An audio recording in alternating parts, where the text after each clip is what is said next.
Ipinadeport na ng pamahalaan patungong Shanghai, China ang 180 Chinese nationals na nabistong iligal na nagtatrabaho sa ipinasarang Pogo Hub sa Pasay City noong Oktubre.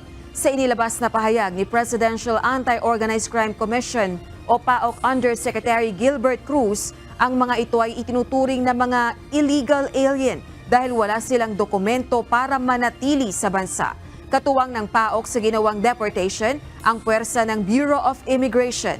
Ayon sa mga otoridad, ang mga ito ay pawang mga empleyado ng Smart Web Technology Pogo Hub.